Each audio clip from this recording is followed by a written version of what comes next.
It's Monday, and welcome It to is Monday, Cincy Lifestyle. indeed. Yeah, somebody said Happy Monday, and I'm like, it's Monday? Already? Right, yeah, I know. It's already January 27th.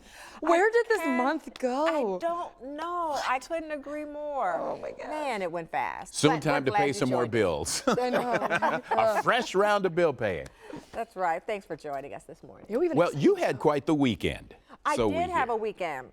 Tell I us. did. I went to the mall with a friend, and she went to Sephora. I'd never been to Sephora. Oh my goodness, I was overwhelmed. But It was like a Disneyland of makeup, it was, and I'm like, I don't know what to do. I don't know anything. Mona's touching all the brushes. I met these two ladies, Faith and Donna, and they gave me like a makeover. And I think we have photos of that, if we can find them. Before and Yeah. Oh, yes, that looks just like you. Oh, my gosh, Mona. Look how it's lighter on one side. Look. Oh, wait. And you got affluenza. And it was affluenza. Your that I had. concealer work was tremendous. Yeah. Could you see the difference in that? Yes, The yes. lighter part and the darker part of the highway? PK, the director, finally got it together. Oh, look. And that's Faith, and she was helping me out getting the makeup, and I learned how to use a makeup brush. I'd never had one. Tell people what you thought that was. I thought it was what this is what my dad used to put on shaving cream, I thought, back when I was growing up. Something like that Yeah. in the general kind of type of thing called brush, but not one of those. Takes more, it just takes more lather. Well, I was learning and excited about using the makeup brush. And for those who are makeup experts, yeah, that's not me. I didn't wear makeup until I was 38. Yeah. And I had to, because I got a job in television and I had to host a show. Darn, and they that'll said, just ruin your life. yes, won't it? you have to wear makeup. So what else going on? Well, in addition to that, your makeover was great, but here's we're going to show you video of an attempt to sneak through the HOV lane in Tempe, Arizona. And you H to talk the about needing a ISO. makeover. This driver decided he was going to sneak through the HOV lane by putting a skeleton in the passenger seat of his car. And that worked just fine until the cop pulled him over because his windows were tinted too much, and then found the skeleton, and now the guy is making little rocks out of big ones. Looks like that guy was attacked by zombies. I know. That looked like something Oh my horrible. goodness. Tempe, Arizona, folks, don't try it. No. Carpool. We don't have that problem around here, HOV lanes. We don't do that. don't. No, because Not people yet. just cruise in the left lane anyway. That's exactly right, at 15 miles an hour here in Cincinnati. Okay, I've been accused of that, so I'm not going to make any comments. All right. You know, we like animal stories around do here love too. animal So we've got one for you now. It's kind of a who knew. Who knew that elephants like playing in the snow? Oh my My goodness. heart. I had no idea that elephants would like that. I didn't either. Oh, Because mostly they come from dry, kind of hot kind of climates, Right. India and Africa. I wonder how long it takes for them to get cold. I don't know, but Look at apparently that. he is enjoying he is himself. loving Supposed to be life. on his way to a ballet performance, but the elephant had other ideas. Before I go, I'm going to take a dip. So how do you wrangle an elephant in the snow when it's having so much fun? You don't. you wait for him to get tired. Right, that's right. Then he's not going to be ready for his performance. That's Oh, true. so he Oh, was man. on his way to his performance. You could tell because he had a trunk. Oh my gosh. Okay. I'm going over well, here because I got to yeah, go over here please anyway. Do. I'm Well, going. We're going to keep this have- fun going. I'm leaving. We have so many brilliant students in our community, kids who are good at spelling or math, and some kids who are good at, geography. In fact, some kids that are really good at geography. And one of these students is so good, in fact, that he's a fifth grader, and he's won the National Geographic Bee for the second straight year. And right now, it is my pleasure to welcome Ryan Hickey, a student at the Springboro Community City School District. Ryan, congratulations, and thank you for being here. All right, so you were... Go ahead. Wait, before you get started, Ryan is And already we want to introduce intimidated our us. host, too. Yeah. Mona Morrow. Mona yes. Morrow. Yes, but first, let's ask Ryan. Last year, you were the only fourth grade student to go on the state for the state of Ohio. So tell us about that and what that felt like. So last year there just wasn't much pressure. I was just trying to win, and then I got to say I was like, great, and then it felt really cool. It was like a big rush of adrenaline. Because, Wow. Yeah, because I was like, wow, I managed to I made it to state as the only 4th grader in the state of Ohio. That's really cool. Wow, that is really cool. And then this year I'm like,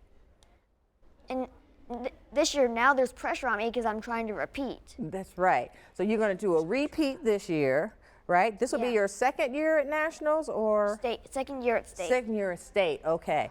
All right. So I'm so happy for you. And you also give us a quick tip on how to study for geography. So it helps that if you have a lot of maps. Okay, because that does help. Because you can look and see where a place is. Oh, okay. Also helps if you have access to the GeoBee sample questions. Oh, good idea. Oh, so that's idea. big. So that's a good excuse. That's, if we yes, that bingo. All We right. didn't- Well, we didn't- we're going to put Ryan's knowledge to the test, and he will be competing with our own Allie Martin. And let's give her some applause. Yay! Okay. And our other own Clyde Gregg. Woo! And I am Mona Morrow. I am your host because I had minus 1,100 points the last time we did Jeopardy like this. So they thought it might be best if I just host today. So Yeah, you test it out. yes, I did. All right. Careful It of the is time curveballs for that are thrown. Cincy Lifestyle, GeoBee. Ryan, you've got the first question. Ohio River forms the border of many states, including Ohio, Kentucky, and Indiana. But from what state does this river originate? Pennsylvania. Pennsylvania is correct. Oh, Ding, ding, ding, Yes. ding, ding, ding. Pennsylvania, good job. Allie Martin, which state is closer to Mexico? Ohio or Colorado? Oh. I feel like this is a trick question. I'm going to say Ohio. No. It's not. Clyde, Wait, you get how- a chance to answer. Let me guess. Colorado. That is Thank you, correct. thank you, one and all, thank you. Yay. That is correct. That's All right, Ryan and we Clyde, are- one, Allie, losing. Right, Ryan, we are back to you. How many states border Ohio? 5. That is correct. Bonus points if you can name them. Michigan, Indiana, Kentucky, West Virginia, and Pennsylvania. That is exactly right. Congratulations. You could see, I could All see, right. like, I could feel the wheels turning and Allie. him drawing the map in his head. Yes. Are you ready? Yes. No, she's not. From its completion in 1930 until it was surpassed in 2010, what was Cincinnati's tallest building? Crew Tower. That is correct. That is correct. Allie, we now have 2-1-1. Oh, that's the number to call United Way if you need help. All right, Clyde, Mona has it on speed. your question. The Appalachian Mountains pass through 2 of the states that make up the tri-state. Which one do they not pass through? Indiana.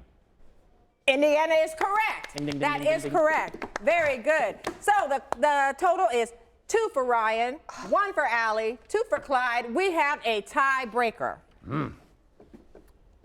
Oh, Ryan has 3. 3 for Ryan. Oh, so why did we 0 lost? and 2 for Clyde. Oh This no, is you your get last 1. time I have as a one. host, too. Yeah, I'm not going to be able to host anymore too. They'll rather have me on the desk. All right. So Ryan, you are the winner with 3 correct answers. I predicted this would happen. Congratulations. And if you want to see Ryan, because he's going to be qualifying, the state qualifiers will be announced on March 2nd, and you can watch Ryan compete in the state GeoBee on March 27th, and hopefully in the national championship held in Washington, D.C. from May 17th to May 21st. Ryan, good luck to you, and thanks for showing us how to do it on the Cincy Lifestyle GeoBee. I appreciate it. Clyde.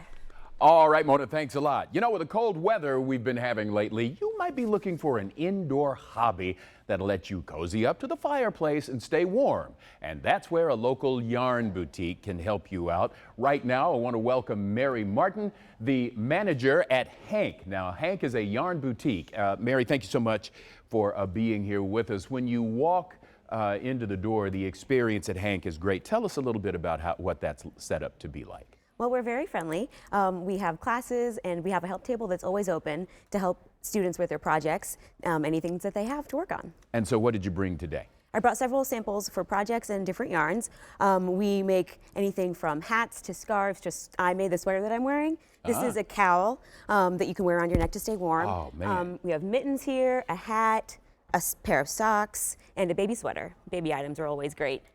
So if I'm looking for a specific color or pattern or material, how much diversity do you have amongst those things? We have a lot. We feature natural fibers, animal and plant fibers. This here is a merino wool yarn that's actually dyed in our store colors, turquoise and orange. This is a cashmere blend sock yarn that we have. This is a cotton yarn that's nice for summer projects, actually. And this is another summer yarn that's linen, silk, and hemp. This is a really fun wool yarn that's nice for the winter that stripes up. You get all these colors. Yeah, in one ball. It's really fun. Little fall colors. Yeah, definitely. And you've got now you've got crochet needles here, which I've seen people use. I have no idea what to do with these. A lot of folks watching may not either. So the important thing is you offer classes, right? Yes, we do. We have beginner knitting and crochet classes, and we have more advanced classes as well to make something like this Fair Isle pattern, or if you want to make your first hat, we have a class for that, and we also have mitten classes as well. Something like the mittens, how long would those take someone who is just a little bit past beginner but still not as expert as you? Well, a pattern like this goes very quickly because the yarn is so big, so it just works up faster. These would take maybe a few days for a newer knitter to make. Okay, and something like this, maybe longer? Yeah, maybe longer, maybe a month or so.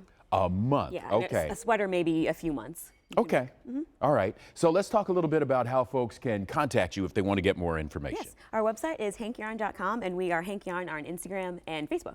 Hank Yarn, Hankyaarn. Yes, See, I can spell that. If we had a spelling bee today, I'd be rocking right about now. Yes, you would. All right, Mary, thank you so much for being here. Thank you. Indeed. Mona? Well, coming up here on Cincy Lifestyle, we talk about the artists that inspired iconic movies like Star Wars. It's all part of the exhibit that's coming to the Taft Museum of Art. We'll talk more about it with one of the museum curators.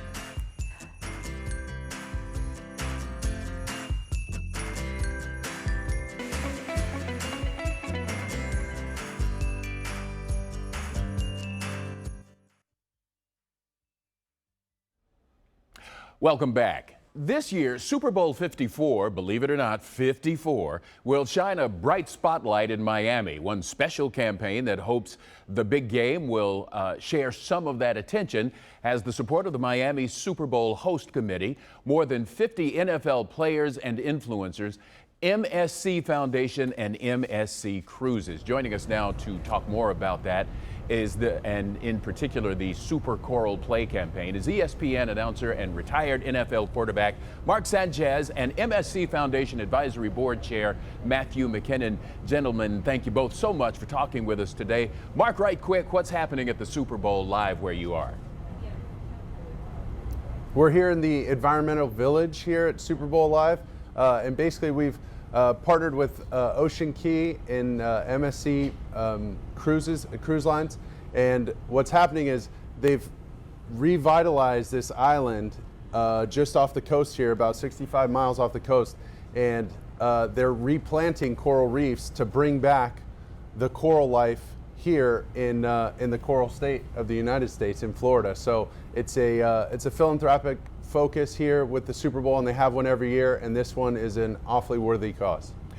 So Matthew, let's continue on that theme for a moment. Why is the Super Choral Play campaign so important? Yeah, Clyde, it's because coral's in serious danger. In Florida, you have one of the largest coral reefs barriers in the world, and it's reached a really critical condition. The UN thinks that in the next 20 years, we might lose as much as 90% of the remaining coral, and a lot of it is already bleached. So we're facing a situation where we're seeing that coral will disappear before our eyes within this generation, this decade and the next decade. So it's a really serious issue, but also there's hope. People can do things about it. Companies can do things about it, reducing their environmental footprint. People can do things about it, reducing their carbon footprint. And we're also creating, basically at Ocean Key, as Mark was mentioning, a type of research project into super coral, which is coral that can survive the harshest conditions, and trying to rebound reefs to help them survive as the waters continue to get warmer and more polluted. And ideally, our global action working all together can actually help reduce that kind of pollution that will do something to shift the game and give coral a chance. So Matthew, exactly how was it decided that the island would be located where it is? Well, I mean, Ocean Key is 60 miles off of here, and when MSC took over the island, we did an assessment of the health of the marine system there, and we found that more than 50% of the reefs had perished.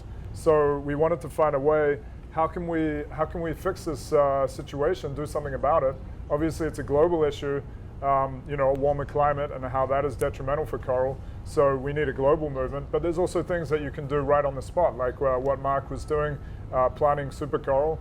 And as a part of the Super Coral Play campaign, you can get directly engaged in that. If you buy a bracelet made from fish nets that we've taken from the sea, we will plant a super coral for you at Ocean Key. So we're hoping to get the word out, get people engaged, and take action. And Mark, very quickly, how did the NFL decide to get involved with this, and what are the players thinking about this? Right, so every year there's a philanthropic focus here at the Super Bowl, and this year they decided to make it an environmental focus. And partnering with MSC Cruises, we actually shot a music video on Ocean Key, and I got to do some diving there and replant some of the super coral myself with a couple other divers. It's an impressive operation that they have running there, and you could see some of the highlights from the video, but Jarvis Landry, Larry Fitzgerald, and 50 NFL players plus influencers and the Super Bowl host committee are all involved, and we're challenging people to make their super coral play, and that's been the hashtag that we've used, is hashtag super coral play.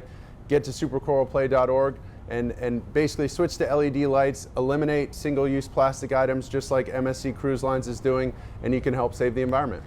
All right, gentlemen, thank you both so much for talking with us. Hope you have a great day. Thanks, Brad. You too. Well, chances are you've seen the hit TV show Game of Thrones or watched Star Wars. But did you know that both of those were inspired by the same artist? Well, this same artwork is now coming here to the Tri-State, so you might be able to get a little inspiration for yourself. And right now, I want to welcome this morning Sarah Dittlinger from the Taft Museum of Art. Thank you so much for being here. Thank you for having us. I want to point out that we were going to have the curator here, but she's busy curating and making sure the exhibit is ready for our viewers. Yes. So, Sarah, welcome. Thanks for coming. All right, well, you've got this exhibit coming about a very influential artist, so tell us about him. Yeah, so our next show is N.C. Wyeth, New Perspectives. So N.C. is a famous artist known for his illustrations, think Treasure Island, Rip Van Winkle, and The Boys of King Arthur, but what he's not as well known for are his unpaid personal works. Okay, and those are going to be on exhibit as well. Right, we'll have nearly 50 works from larger and smaller pieces on view at the Taft Museum starting February 8th through May 3rd. Okay, so tell us a little bit about some of the TV, films, you know, all of these things that he's inspired. Yeah, so N.C. Wyeth was a very imaginative storyteller. He would pick one line out from a famous, you know, like Treasure Island, for example. That would probably be my favorite piece. The end paper is a vibrant yellow background with an action scene. And he would select that scene and really blow it up, and he would start big and then small and make those for the reproductions of the books and novels. We'll even have some pieces from the Cincinnati Library from books that they've had in their collection, so you can kind of see how it would have been scaled down for that type of thing. In terms of Star Wars, George Lucas even has a museum opening in LA, so if you want to see something here in Cincinnati and don't want to have to travel that far, you can kind of see where he would have garnered that inspiration. And same thing with Game of Thrones. If you've ever read the books, you would have seen how he's really inspired and draws in illustrations for his pieces, and he cited it as inspiration as well, to where he gets those imaginative and colorful, brilliant works. Wow, we're looking at some of those right now. Very colorful. Okay, so you said 50 years worth of work that's there? Yes. So talk about the diversity of things that he does. Yeah, so Wyeth was kind of, he experimented. He really liked to play around and try different things. He started around in the 1910s with American Impressionism and then worked into the regionalist realism, but he really didn't really stick to a certain style. All right, so he also got his family involved in Yes. this. Okay, so tell us about his son and his grandson. Yeah, his son and his grandson. So like I said, Wyeth didn't really reach the acclaim that he had hoped for. What he really wanted to be was a painter, but his son, Andrew Wyeth, was one of the famous painters. You may know Christina's World. And his grandson, Jamie, is actually alive today, and he works near Brandywine, Pennsylvania. Okay, well, we want to make sure everybody knows where they can see this wonderful exhibit. And so give us where we can get more information, and then the days and the times. Yeah, so you can visit taftmuseum.org, and you actually save on admission when you go online to purchase. Sundays are always free as well. And then the exhibit, again, will be open February 8th to May 3rd. All right, Sarah, thank you so much. We appreciate you coming on. Tell us about it. you. Very exciting. Love new artwork, new art exhibits at the Taft. Clyde. It is beautiful stuff, Mona. Thanks a lot. We'll be back with more Cincy Lifestyle on the other side of the break. Plus, be sure to check us out on Facebook. That's where we post all of our guest segments and community stories for you to watch and share with your friends. So like and follow us now at facebook.com/Cincy Lifestyle. Stick around. We'll be back.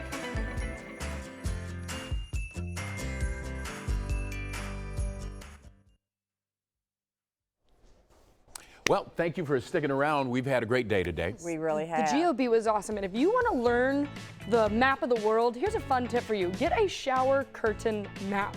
So while you're hanging out in the bathroom, I'm not even kidding. I have a friend who does this, and it's genius. So you can just study the world. There you Shower go. curtain map. Fun fact of the day. And that's Cincy Lifestyle for Monday, January 27th. And reach out to us. We love hearing from you. Hey, and if you have ideas for the show, we want to hear those too. Nairobi's the capital of Kenya. Yes, Make it a great is. day. Right. Make it a great day. Thanks for watching our video. And if you liked what you saw, hit the subscribe button. You can also check out full episodes of the show you've never seen before, or watch your favorites again and again. And as always, we love to say it, make it a great day.